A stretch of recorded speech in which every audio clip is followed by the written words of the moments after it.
Chilly days and cold nights are here. What better way to warm them up than a nice hot bowl of soup? Got a recipe that you're going to want to add to your collection? Take a look at this one.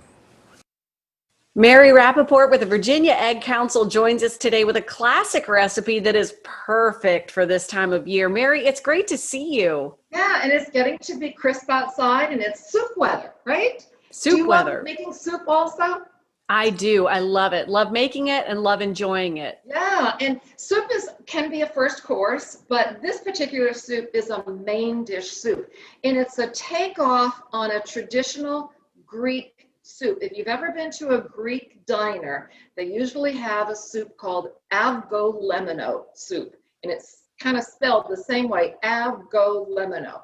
And it's chicken stock base thickened with rice and eggs that are cooked almost like a custard into it, and some lemon, and that's where the avgolemono comes from. It has a very strong lemon taste, so if you like lemon, you're going to love this soup. But this is called fall avgolemono soup because it has some fall ingredients in it. And to begin with, I want to tell you that I am using convenience products for a lot of this soup.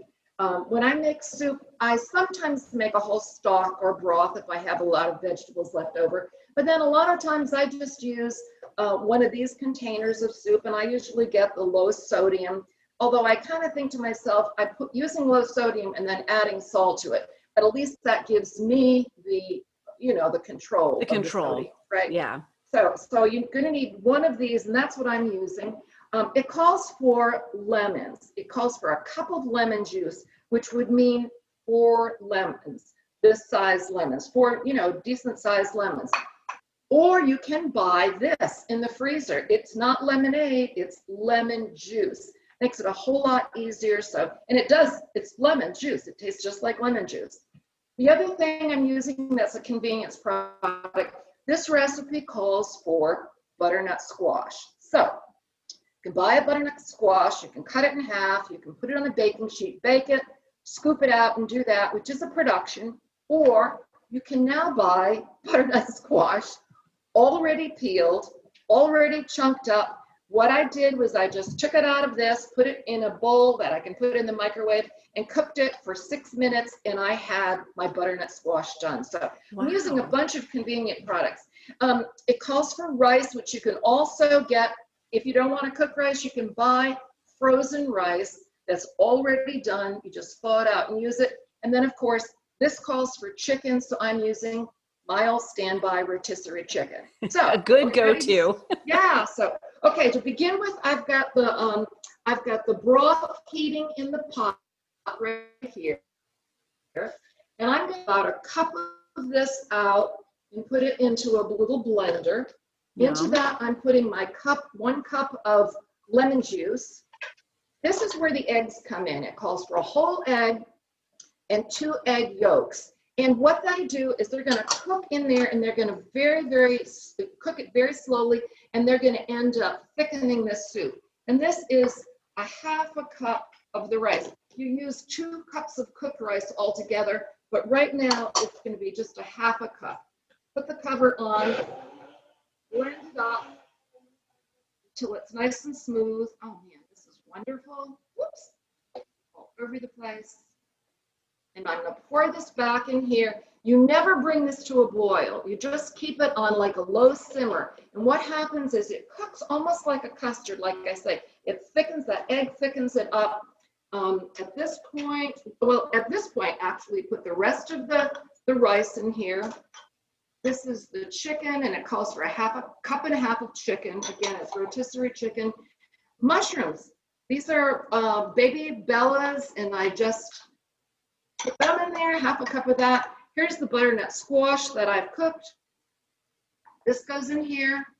And then you use 2 cups of either kale or arugula. This is going to go in here. What happens is it's going to cook very, very slowly. I used this pot because I wanted you to see what I was doing, but you would probably use a larger pot. Here's my pot that I made the whole thing in like this. You can see it has a little more space.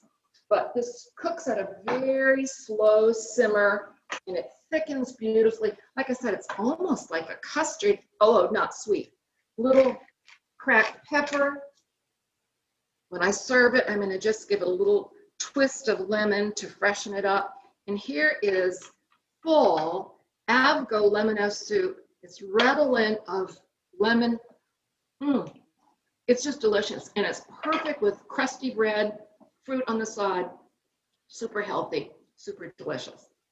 Mary, that looks absolutely beautiful. And when you did that initial whir in the blender, you could see it instantly thicken up. So it's really incredible how it goes from that point and then in. And as you said, you never bring it to a boil, but you do that low simmer, and then that takes care of the raw eggs. It'll cook the egg, and it cooks it very slowly, very softly. What you don't want to do is boil it, because then it curdles the egg. If that happens, well, you just have like egg drop soup, I guess. A version of egg drop soup. That's right. Well, Mary Rapoport with the Virginia Egg Council, another delicious recipe that is excellent. Thank you for sharing it with us. Good to see you. Great to see you too, and definitely destined to be a fall favorite. We'll post the recipe online on our website, wtvr.com/VTM, so you can go and try the soup yourself. Wow. Okay. Greek egg drop soup. That looked fantastic. And you know, it's funny because a day like today, when it's rainy and cold outside, first thing we think of is soups. And I bet that house, because she said she kept it on a slow simmer, which means I'm thinking it's going to take a while.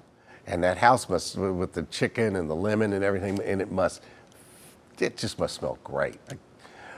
I'll be knocking at the door in just a little while. We can't wait to have all of our great guests back in our studio. We certainly do miss that little quality control, as Jess calls it, on all those different recipes. And again, you know, if you see something on our show, we'll have that on our website later today, so you can try to make it yourself. And we had those chocolate bombs on last week, and we're working on those at home using the recipe we saw on Virginia this morning. So hopefully you got that. If you didn't get it all written down, that's fine. It'll be on the website later today. And we hope you'll stay tuned, because we're not done yet. We'll be right back with more.